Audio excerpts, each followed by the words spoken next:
Inna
Allah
Itu kan jarum sabiji aja itu gugur gelam. Ini kapal nang genal nang wasi kan berat pada jarum dan genal pada jarum kawah kan tenggelam. Tuh nikmat Allah tau kada? Nikmat Allah sabuting kan. Yang kedua nikmat apa lagi? Kalau kan laut itu mengalir. Coba kalau laut itu sesekali beku. Kayak laut di kutub Atlantik ya. Itu kan beku. Kalau laut beku kaulah kapal berjalan. Ada kawan. Nah itu disyukuri dulu. Terus di laut itu kan banyak menyimpan kenikmatan, banyak menyimpan rezeki yang diberikan Allah. Macam-macam ikannya, makhluk lautnya yang lain. Terus di dalam laut itu pasti ada minyak yang luar biasa. Makanya ada pengoboran minyak di laut kan. Uyah apalagi itu baru di pinggir tuh. Ini yang di laut kan sugi-sugi itu dalam laut. Dan itu kenikmatan yang ada di laut. Tetapi di laut itu juga ada cobaan. Apa cobaannya? Kalau kita berkapal itu pasti ada angin kan? Angin satu, yang kedua gelombang. Pernah kan merasakan gelombang laut? Itu makanan itu. Jadi ngomong, tinggal tabeliknya aja lah ya, suara gitu kan. Nah itu kan cobaan. Nah begitu juga kata Bapak Sehat, begitu juga kehidupan kita di dunia itu seperti lautan.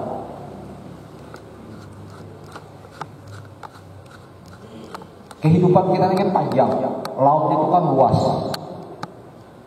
Mendatangi dari satu ujung ini ke ujung lautan, anak dari Banjar ke Surabaya itu kan 20 jam. Itu lautan. Dari ujung Banjar ini kalau melihat ujung Surabaya, kan kadang awak jauh. Begitu juga dengan kehidupan kita ini, kita kan kadang-kadang melihat tak bila ujung hidup kita ini. Kita hanya hidupnya tak bila kita ujung 60 tahun kah, 50 tahun kah, 70 tahun. Kan ada tahun lagi nih. Nah kita melangkah perjalanan yang panjang ini, kita tidak tahu ujungnya. Di tengah perjalanan itu pasti ada nikmat yang diberikan. Ya seperti sekarang kita nyaman dior, awak nyaman bergerak. Tapi ada juga cobaan. Akhir bulan tapi ada duit, nah, cobaan juga. Dosen atau cuma memberi tugas, cobaan juga lah. Teman-teman tugas semua tugas dosennya kan. Nah, kan jadi ada nikmat, ada ujian. Itu pasti dua-duanya ini pasti ada. Ada ujian, ada cobaan, ada kenikmatan. Itu tidak bakalan dua-duanya satu saja yang kita terima, itu pasti dua-duanya. Setiap orang itu pasti ada. Kalau usah kita Nabi aja kan ada cobaan. Apa kurangnya hebatnya Nabi? Ibadah sini kan luar biasa, tetap saja kan dicoba. Apalagi kita ibadah malang panggung kan, seadanya. Balang kambingan nggak pulang kan? Nabi yang luar biasa saja sembahyangnya dengan kesyukuran itu tetap menjadi uji, apalagi lah kita yang berbayangin aja. Yang berbayangin pasti ada. Jadi pasti ada ujian, yaitu berupa bisa diberikan nikmatan, bisa diberikan cobaan. Lalu tinggal sikap kita saja. Apa sikap kita?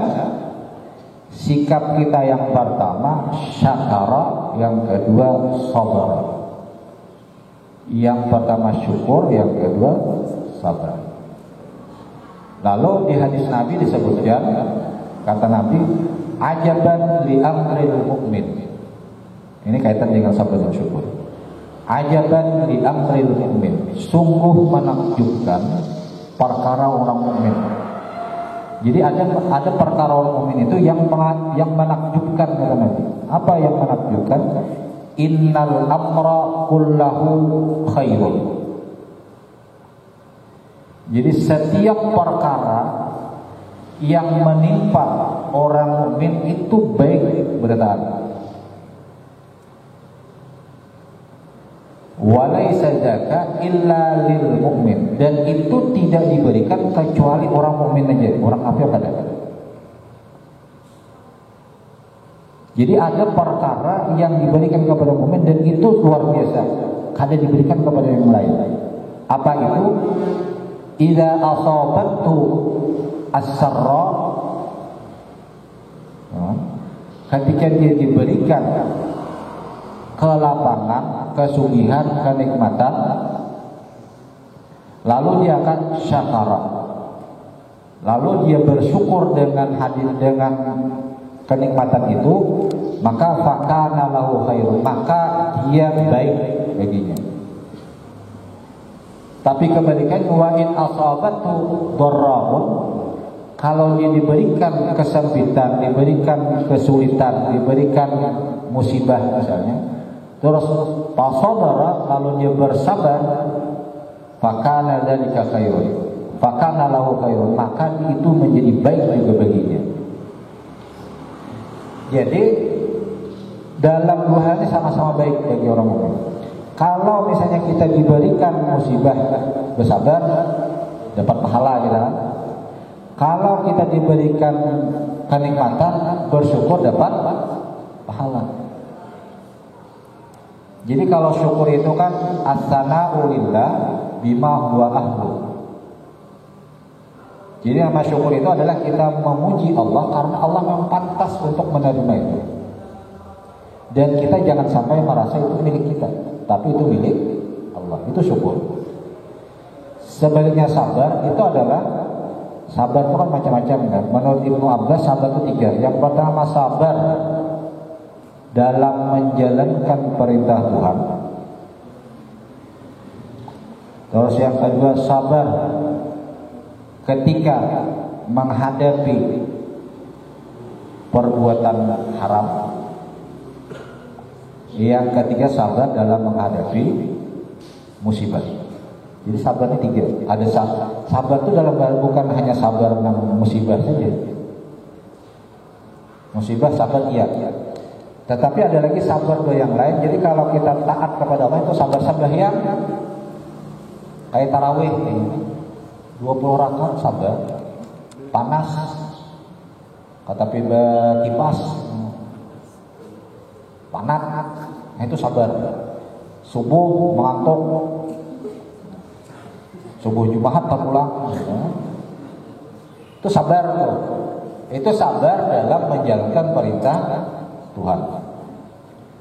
Sama orang bersedekah menjulung misalnya zakat 1 miliar, itu sabar itu. Amun kita ini berzakat 1.000 pada bapak 1.000. Coba 1 miliar berzakat hanya tuh bahwa yang 1 miliar dijulung itu marah sabar tuh. Itu sabar tuh. Yang kedua sabar di dalam menghadapi perbuatan yang haram atau maksiat. Itu pahala juga. Jadi jangan dikira orang itu bahkan pahalanya lebih besar daripada hanya sekadar menjalankan perbuatan taat. Misalnya dibawa orang minum, sabar kita. Ada tagoda lawannya, itu dapat pahala. Sabar bebinian hendak membawa apa misalnya kan? Minta cium, sabar banget. Sudah berdua duduk kayak ini misalnya, tahu kebinanya. Maka duduk berdua kayak ini aja kan misalnya kan. Betatai aja lah aja. Kayak gitu. Atau kayak bukan dalan dulu. Makanya kan dalam berdua hati-hati itu kan. Enggak dia dihindari. Maka itu tukang ojek aja lah. Berjarak orang berpacaran aja kalau di kisahnya. Sabar. Ketika tiba maksiat itu sabar, itu pahala. Sama istilahnya, kenapa orang guring waktu puasa itu berpahala? Kenapa? Nyaman benar orang komen kita nih kan. Guring ketika berpuasa juga berpahala. Guring di waktu puasa berpahala. Kenapa garang dari pahala? Daripadanya ketika misalnya bangun itu montong apalagi binian balik ngelalok jilbabnya pirot jilbabnya itu ketinggalan zaman macam-macam yang sedikit ini jilbabnya itu warna ada jelas ada matching lawan bajunya macam-macam. Nah daripada nangka itu mending guring pahala guringnya meninggalkan makanya darul mafasid muqaddamun ala jalbil masalih. Meninggalkan perbuatan yang itu akan berbuat kerusakan itu jauh lebih baik daripada mendatangkan manfaat. Ya kayak tadi daripada kita menghibah orang baik guring sama kali renai atau gara-gara kita guring pas kawan yang membawa perjalanan nang tawuran ada jadi baik kawan guring selamat kita kan, makanya guring orang puasa itu berpahala. Ya, jadi kalau bulan mungkin ada jenazah kena ngalih-ngalih misalnya bacaan batal puasa guring. Tapi jangan ingat guring mulai jam 10 sampai asar. Sampai jam 6 guring. Kadang lagi zuhur seharian. Nah, jadi itulah yang orang mukmin itu kalau ia dapat iman bersyukur dapat pahala, kalau dapat musibah ia sabar dapat pahala. Jadi tadi sabar itu sabar dalam melaksanakan ketaatan, sabar menghadapi maksiat, dan sabar dalam menghadapi musibah. Nah itu saja yang saya sampaikan. Mudah-mudahan ada yang ingin ditanyakan. Demikian, silakan. Baik, terima kasih. Kemudian sesi tanya jawab kepada kawan-kawan yang ingin bertanya, silakan sebutkan nama. Dipersilakan kepada kawan-kawan yang ingin bertanya.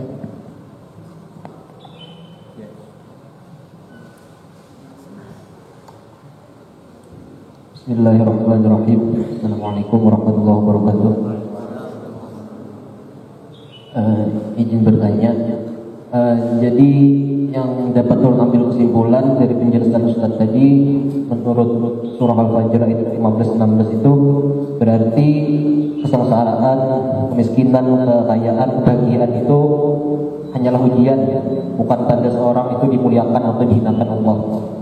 Nah, terus bagaimana dengan hadis Rasulullah SAW? Qala Nabi sallallahu alaihi wasallam, wa innar rajula la yuhramu rizqa bidzam yusibuh. Nah, seorang itu terhalang dari rezekinya karena perbuatan dosanya. Nah, itu apakah bisa dikatakan orang yang berbuat dosa itu terhalang rezekinya itu bisa dikatakan itu azab Allah di dunia atau tanda Allah menghinakannya di dunia lantaran dosa-dosa tersebut? Nah, sekian, terima kasih.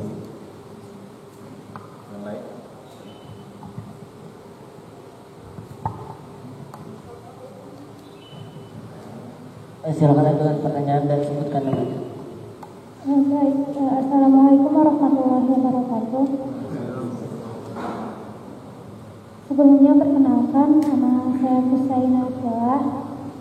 Sebelumnya terima kasih kepada Ustaz atas materi yang diberikan, yang ingin menanyakan. Terkadang kita lebih lalai kepada ujian berupa nikmat dari Allah Subhanahu wa taala. Nah, bagaimana caranya kita mengetahui bahwa itu ujian dari Allah Subhanahu wa taala? Terkadang kan ada juga nikmat yang bikin kita tuh ternyata itu istidrak dari Allah Subhanahu wa taala. Nah, bagaimana cara kita menata hati ketika mendapatkan nikmat agar kita tidak lalai dari Allah Subhanahu wa taala? Ya, terima kasih. Iya, terima kasih. Nah, untuk jawaban yang pertama, jadi ini ada dua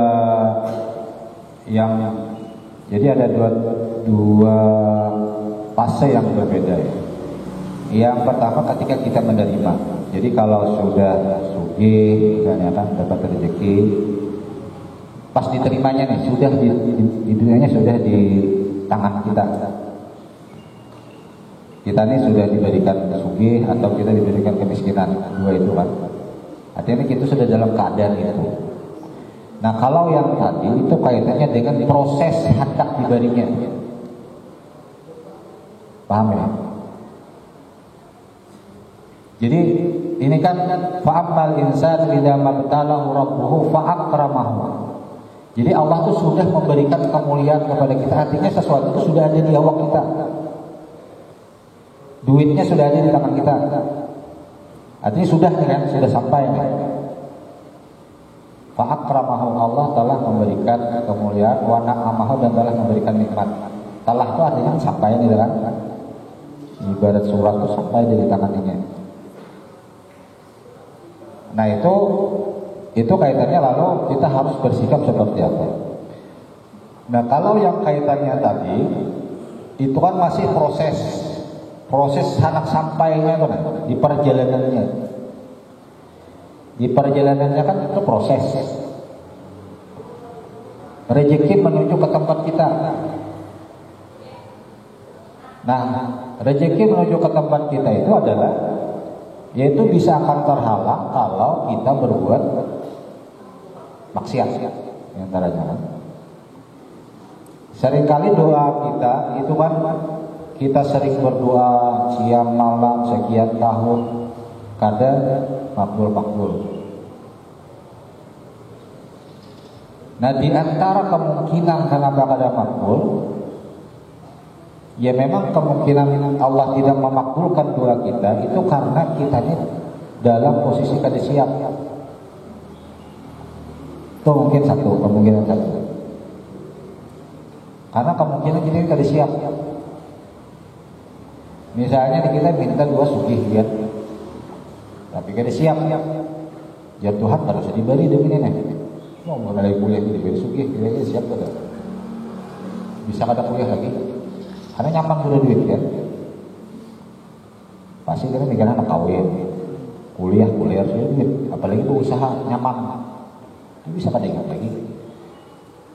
Nah dalam posisi belum siap, sama kita juga ya. Misalnya lagi mau kuliah disuruh makan tuh kada siap.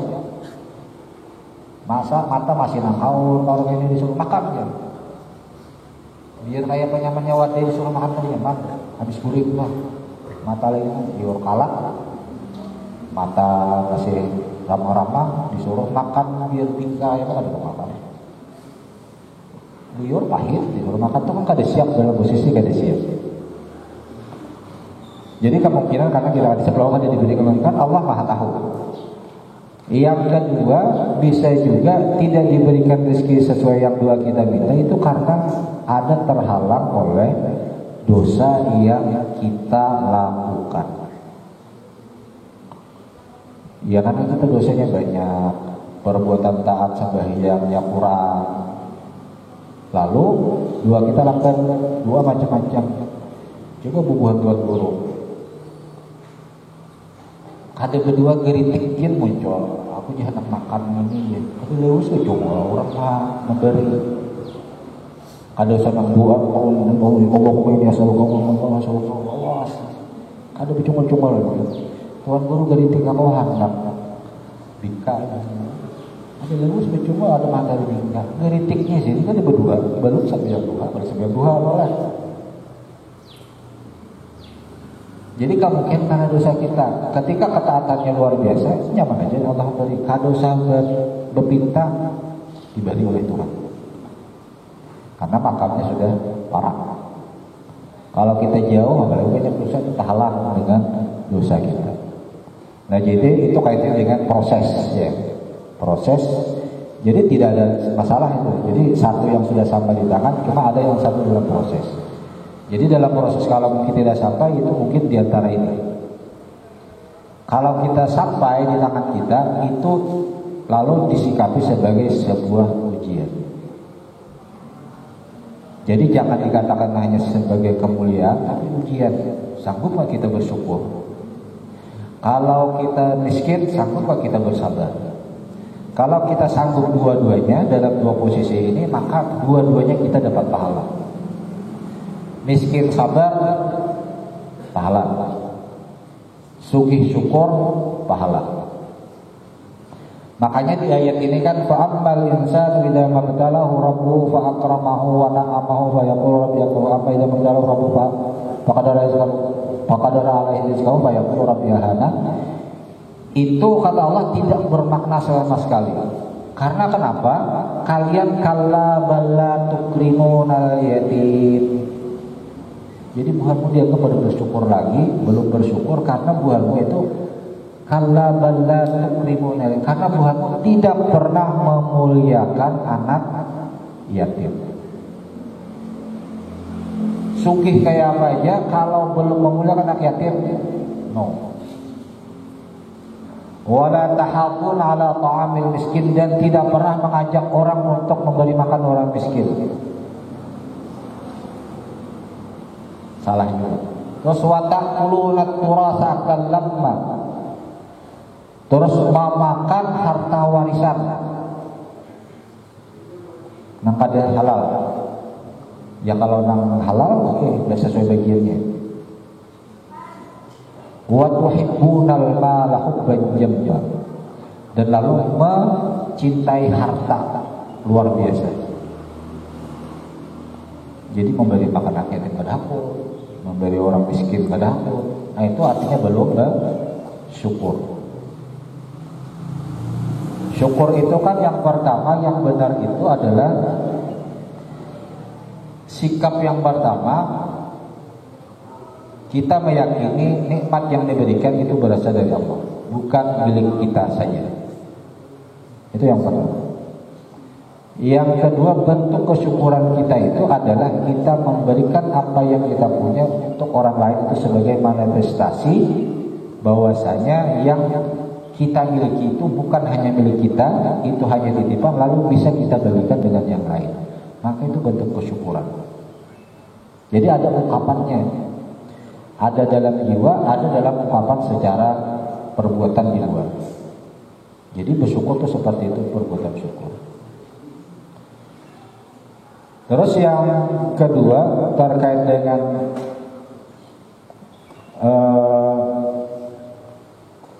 bahwasanya ini kan kalau kita diberikan nikmat gitu ya, atau dengan ini, itu bagaimana caranya?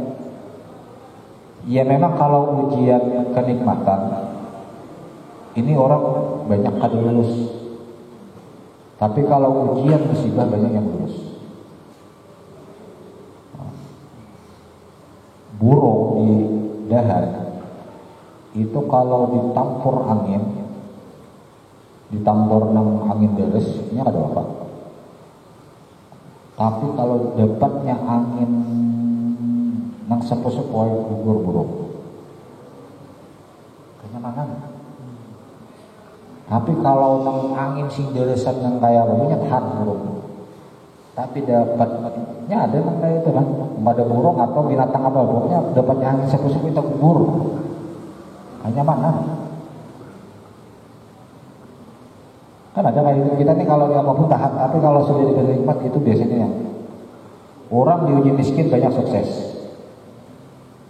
Tapi diuji punya jabatan, banyak yang lalu tidak sukses. Apa yang tidak sukses? Kan ada yang korupsi, ada berbuat zalim, ada sukses. Waktu susahnya nyaman aja, syukur terus. Nah, lalu dengan itu bagaimana caranya? Adalah sikap kita, ya kita selalu ingat kepada Allah. Ingat kepada Allah itu artinya dalam posisi apapun itu Allah sebenarnya ingin menguji kita. Baik kaya, baik miskin, semuanya dalam ujian. Dan kita harus waspada. Lalu caranya tadi, kalau kita memang diberikan kenikmatan, syukur. Syukurnya itu ya bukan hanya syukur alhamdulillah, alhamdulillah saja, tapi harus dibagi. Kalau miskin, syukur, sabar. Jadi semuanya kita harus mengingat itu adalah ujian. Kalau sugih titipan. Titipan itu harus ujian juga. Jadi jangan sampai kita terlena dengan berbagai macam itu, baik nikmat ataupun musibah. Itu yang perlu kita perhatikan. Oke, ada lagi yang ingin tanyakan? Ya cukup ya. Udah jam 11. Ya masih mudah-mudahan apa yang kita pelajari pada hari ini itu bermanfaat kita dan menambah kekuatan iman kita semua. Al-Fatihah. Bismillahirrahmanirrahim. Iyyaka na'budu wa iyyaka nasta'in. Ihdinas siratal mustaqim. Shiratal ladzina an'amta 'alaihim. Amin. Bismillahirrahmanirrahim. اللهم انفعنا بما علمتنا وعلمنا ما ينفعنا وزدنا علما اللهم ارزقنا فهم النبيين والمرسلين والأئمة الملائكة المقربين برحمتك يا الراحمين اللهم نور قلوبنا بنور معرفتك يا ارحم الراحمين ربنا تقبل منا انك انت التواب الرحيم التواب الرحيم صلى الله عليه وسلم وعلى اله وصحبه الحمد لله رب العالمين. السلام عليكم ورحمة الله وبركاته. Baik, dengan barakan pembacaan doa tadi, maka barakallah acara kita pada hari ini. Kemudian mohon maaf sebelumnya Ustaz meminta waktu sebentar karena ada penyerahan penghargaan kepada Ustaz yang akan diserahkan oleh Ketua Umum LPPK Antasari. Mohon untuk berdiri.